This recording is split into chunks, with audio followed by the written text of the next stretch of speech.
Hey guys, and welcome. My name is NG Paradox, and we finally have some new information on Total War Three Kingdoms. We not only got a new trailer, the Cao Cao in-game trailer, which is just... As someone who loves the Three Kingdoms period, getting a Cao Cao trailer just... It feels good, you know? I don't know about you guys if you like Three Kingdoms, but for me, I think like many people, Cao Cao is my favorite character.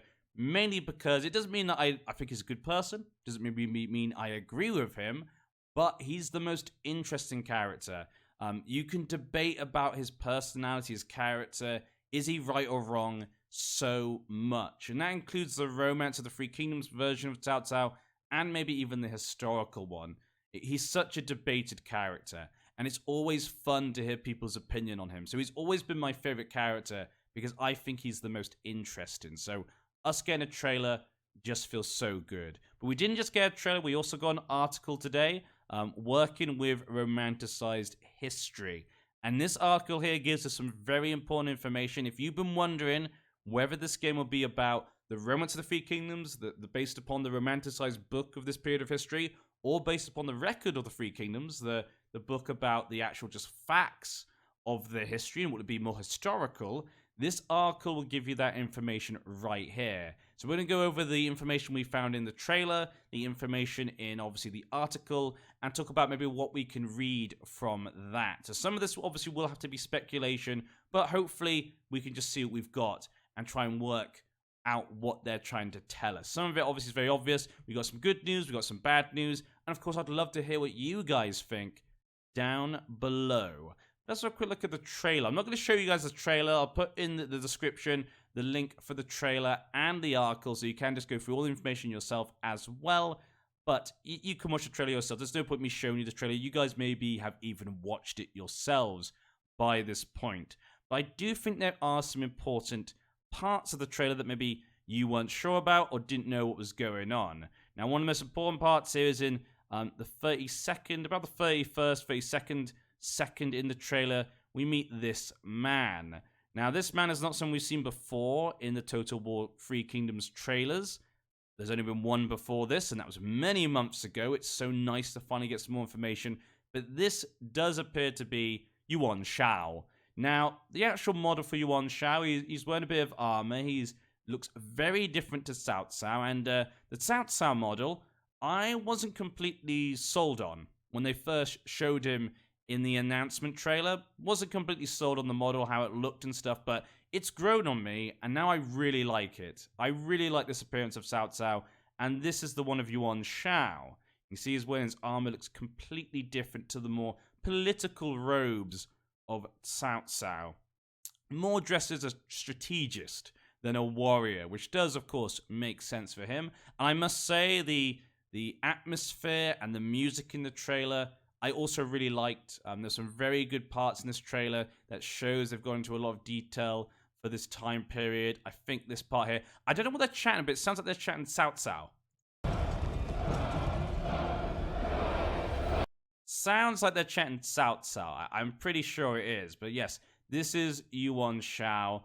I'm hoping then this means they're going to go into lots of details on all the lords of China. Could this mean we'll get to see Yuan Shu, Liu Biao, all those other little lords maybe that aren't part of the main three that form the Three Kingdoms, and of course Dong Zhuo. So it starts off talking about the coalition, Yuan Shao being of course the leader of the coalition. No mention of the yellow turbans, and in the previous trailer we didn't get that either. So I'm starting to think it's probably going to be that we start off in Dong Zhuo, the coalition war, and we probably won't get yellow turbans possibly, but there is a hint further on of some story-driven events potentially in the game as well as in the article, which could mean there are going to be many scenarios. Maybe they'll put in different scenarios. You can start at different time periods, different parts of the time period. Would be great to see that, but yeah, just happy to see him in, because that means hopefully we'll get more things just like this. Now, going further on into this trailer, we see them working together, fighting alongside each other, but it becomes obvious to Cao Cao very early on that Yuan Shao will let them down. He is not going to be the man to lead China out of this chaos, as we can see here, him leaving Cao Cao behind. Poor Cao Cao. And so he then comes up to me, confronts him, and basically, we can kind of see here, he kind of, points the finger at him for not coming to their help and taking his men with him. Now, obviously, the Yuan Shao character, this shows they have obviously gone into different personalities and stuff. They're really going to go into that, hopefully, in the story and whatnot. Get the characters' personalities correct. Probably based upon Romance of the Three Kingdoms, I would think. But then again, we'll talk about the article in a second. Like I said, there's a lot of information today. It would seem, because we've had none before, basically. But Yuan Shao's character in the books is plagued by not being able to make decisions, indecisiveness. And I'm sure that's what they're kind of talking about here. He's not the man ready to lead them on in these campaigns and unite China. And then we get a point here where Cao Cao goes off on his own to show that he believes he is the man to do it. And we get the first shot of a very important man, a man you can't miss, right here. This is Xiahou Dun. If you've read Romance of the Three Kingdoms or you know anything about the Three Kingdoms period, you have to know this man. I will. The one-eyed man of Cao Cao, a great general, a great fighter. You can't miss him. And it's really good to see this in. Obviously with Liu Bei, we saw Guan Yu and Zhang Fei. But it's good to see we're going to get other generals in the game. Now, are there any other people in this trailer that could be other characters, potentially? They don't seem to show, in particular anyone. He's definitely being shown on purpose. We see him later in the trailer as well, in action. This guy right here, could it be Xiahou Yuan? Probably not. They'd probably show him a bit more in the trailer, but, it could be him, potentially. This could be that part where they kind of go out on their own. I don't know. It's probably not, but I'm just speculating. But at least we got Xiahou Dun. Hopefully this does mean they're going to be going into a lot of detail for the generals. In a lot of historical games they do, you click, get a new general, and just get a random guy, random name. Hopefully they're actually maybe going to give you starting generals. You maybe only have a limited number of generals, or if you do recruit a new general, it's actually a historical person. Because there are so many. There's so many generals historically that we know of in this time period. They could actually do that, and there would be enough easily. So I'm really hoping it's a sign that they're going to be doing this. Please, CA, if you're going to do Three Kingdoms, you really got to make sure you got the characters in there. That's one of the main things people will be crying out for if they are fans of the series. Coming on to here, this is where we get to see him in action.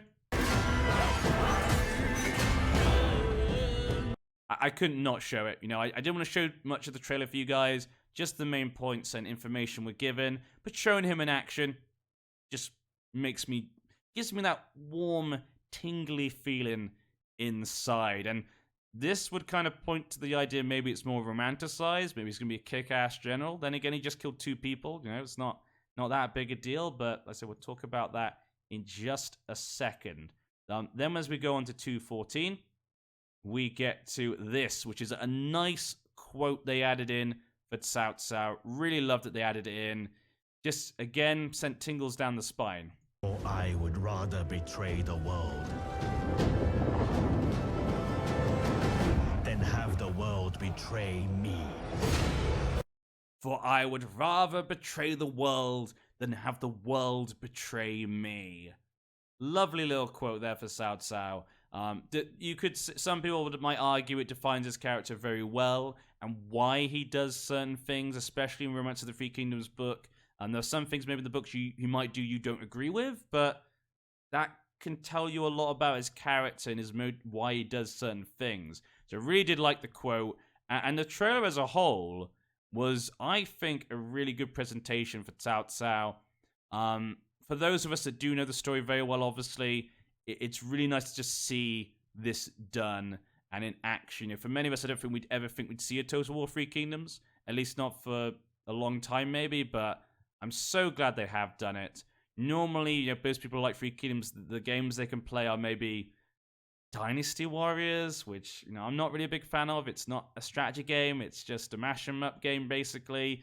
Romance of the Three Kingdoms is a nice strategy game. Obviously, it has that feeling of Romance of the Three Kingdoms, but Total War could potentially be so much more with their battles. If they just get the characters right and the interaction between them, get the feeling correct, this could be what a lot of Three Kingdoms fans have been waiting for. And really, the trailer just ends then with Liu Bei right here, just popping in to say hi. We've seen him though before. Cao Cao just says a new challenger, a new opponent. Not too much of a big deal, just hinting at the fact that they're going to be clashing later on. But the trailer does seem to go through the coalition battles against Dongzhuo towards the Battle of Guandu. As Cao Cao goes against Yuan Shao, it does seem that this battle here is going to be the Battle of Guandu when they get to this point. So if they're going to go through maybe historical events, maybe the game doesn't railroad you, but maybe there are decisions that lead to certain wars happening possibly. There's little hints at the moment in the article, which we'll have a quick look at now. We'll just go quickly over the main points that you guys would be interested in. And the first one we should talk about is, when will the game be released? It says it will be released in spring 2019. That is correct. Spring 2019. You are not having a seizure, guys. They did say before it was going to be fall 2018, but it's now saying it's going to be spring 2019, so it must have been delayed. Obviously, this is a massive disappointment, because obviously, you know, I was so excited. Gotta wait even longer, and it comes out, I think, the same sort of area as Paradox Interactive's new Imperator Rome. So I'm going to play both of those games. That's going to be so hard. The two amazing, hopefully amazing games come at the same time. Two games that I'm really excited for. It's going to be crazy. 2019 is going to be a great year, hopefully, for strategy games, at least in the games that I like. So really looking forward to that. Now, the reason it might be delayed is for what we're talking about right here. Could potentially be this. We'll talk about this right here. Inspired by Luo Guangzhong's, my Chinese is very bad, so I do apologize, his 14th century historical novel, Romance of the Three Kingdoms. This epic strategy game follows the dramatic lives of near mythical warring lords and their retainers in its 2nd to 3rd century China. But true to the series' legacy, the game will also feature a classic mode. Classic mode that offers a much more grounded recreation of the period for players who prefer a historically authentic Total War experience. Now, this is big. Many people have been debating, will it be based upon Romance of the Three Kingdoms? Will it have more fantastical elements with generals that can, you know, take on hundreds of warriors potentially at once? Or will it be more historical and be more what you'd expect in Rome 2 or Shogun 2, etc.? And it sounds like, from what we can read here, they're doing both. They're doing both. Now, that's big. Now, the only worry I hear from this really is the fact that, well, if they're doing two different modes, that's going to take time away from the game. Does that mean there's going to be less features because they've got to try and split it into two? Or does it mean, is that why they pushed it back? I would suggest it's probably why they pushed it back. Maybe they saw the fandom was very divided. You got historical fans that are more historical game. You've got Warhammer fans that maybe want that more fantastical element. And you've got people who love Romance of the Three Kingdoms who maybe do want that more fantastical element, because that's a story they know and love. It is epic. It is a great story. And it does make sense, you know, especially, you know, for people who love that story, maybe people in China as well. Maybe they do want to see this type of game like this. But it's divided the community a lot. So maybe this is just the best route. It can make both happy. But I'm just hoping it does mean the game will be feature-rich, as it should be. We'll go down a quick look at some other things they talk about. They say down here that gameplay perspective to the point where characters are very much the cornerstone of the game. Their interactions, friendships, rivalries, and personalities drive the campaign game like never before. We're supporting this with a host of new campaign systems. So, this could be big. This could be what I've been waiting to hear from. For me, this game will live or die based upon how the interactions with characters can go. Can I capture enemy lords and execute them? Can I capture enemy lords and bring them to my side? Can lords, generals, can they betray their lords? We need this type of stuff. This is such an important aspect of the story and the time period, you know? And now that we've seen like Xiao Hao Dun, Zhang Fei, Guan Yu, we know these historical generals are going to be in the game and their different loyalties. You know, you have people like Zhang He, who was a general for Yuan Shao, but then he went to Cao Cao's side. So we need people to be able to change sides with their generals. And so I'm really hoping this is going to be that. So this is going to be a big change, hopefully, from other historical games they've done. I'm really hoping this is what it means. It sounds like it is, as well as making, you know, friendships, maybe some bonds, maybe rivalries. Hopefully it means you can duel each other on the battlefield, you know, kill them maybe, and make rivals where people are friends. And maybe maybe you think different characters with different personalities and they clash. And maybe if your lord and your general's personalities clash, it might mean they're more likely to change sides. This could be big if this is what it means. I say I'm a lot of speculation with just that one sentence, but it's what I really want. As a Free Kingdoms fan, it's the least I expect, to be honest. As well as, like I said, to having many generals that are historically accurate as well as lords, you know? We need Liu Biao, we need Yuan Shu, we need all these other lords, and I can't wait to see a Sun trailer. We need the Sun family trailer. I'm getting ahead of myself, guys, sorry. I get a bit excited when we talk about Free Kingdoms. How's the popular or romanticized view of events different from the history books? So they talk about, you know, this sort of thing here. And they talk about the classic mode here. So this is important for those of you who do not want the Romance of the Three Kingdoms. You want a historical one. A big difference is how these iconic heroes behave on the battlefield. By default, the Romance of the Three Kingdoms version of the game, we adhere to the romanticized view. These characters can hold their own against hundreds of rank and file warriors. They'll appear as single character units and fight like the heroes from Liu Gongzhong's epic. So there you see that it's very much going to be probably like Warhammer. Total Warhammer, you can have a single character unit. He's going to be able to fight lots of units at one, well, maybe not units, but he's going to fight lots of men at once and kick ass. You probably have them one-on-one with other lords and your generals, and they can duke it out, have a duel. Now that's what a lot of people want. A lot of people do want that, but a lot of people do not want that. And so I think this is maybe the only solution they could come up with, and it does make sense. And for those people like me who like both, I kind of get two different campaigns, which is great. Now, hopefully, this does not mean they're immortal. If any of you played Total Warhammer, you know, having the lords being, you know, kick-ass generals is interesting. It definitely makes sense for Warhammer. But the legendary lords in that game are also immortal, which I absolutely hate.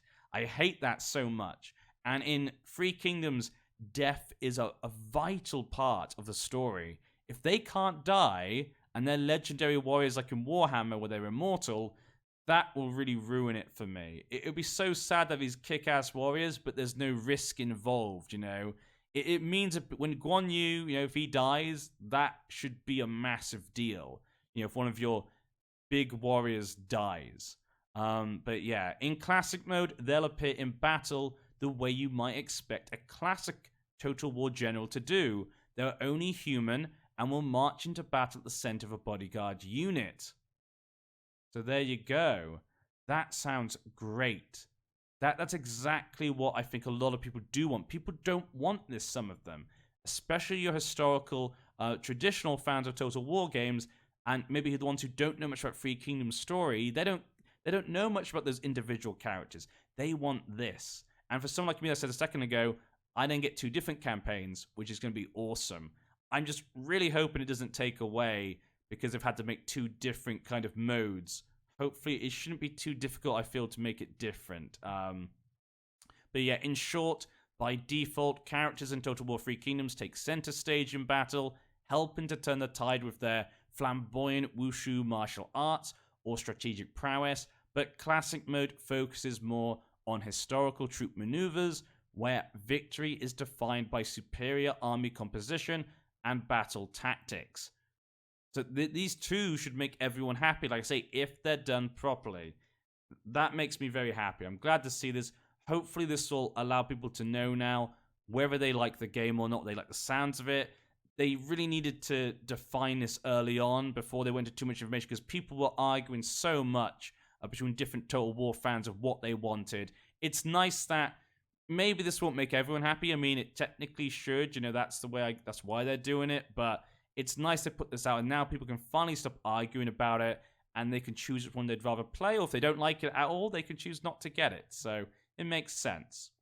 Now, one thing they talk about here is about Romance of the Three Kingdoms major events. So we put tons of effort into faithfully recreating the major events of the Romance of the Three Kingdoms. These events can and will occur during the course of a campaign. So this could mean you'll go from Dong Zhuo's coalition war to then the Battle of Guandu. Maybe we'll go to the Battle of Chibi. This is massive. Maybe the death of Guan Yu could be one of these events.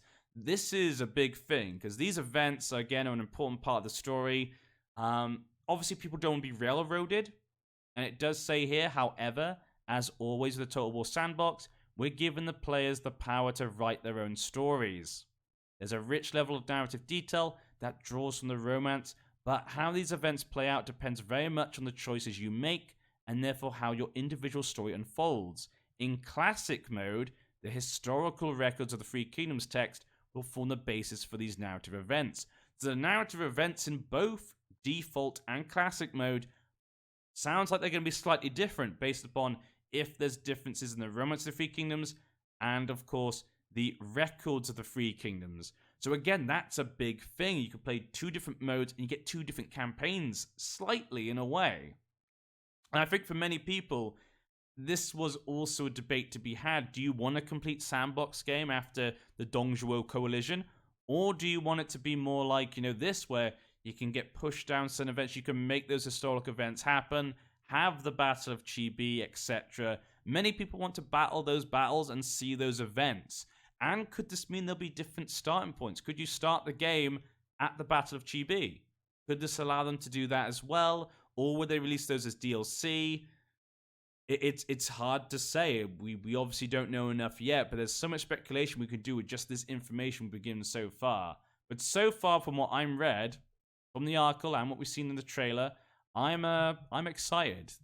Everything here sounds interesting, sounds fun.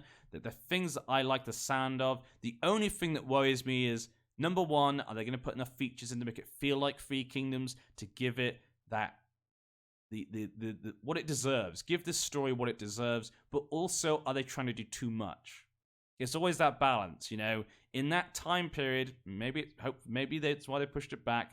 I'd rather them take as long as they need to make the perfect Three Kingdoms game, then just release it when they have to. So hopefully the pushback means they're going to make sure they get it as perfect as possible. So I'm fine with the pushback. It's just, of course, disappointing.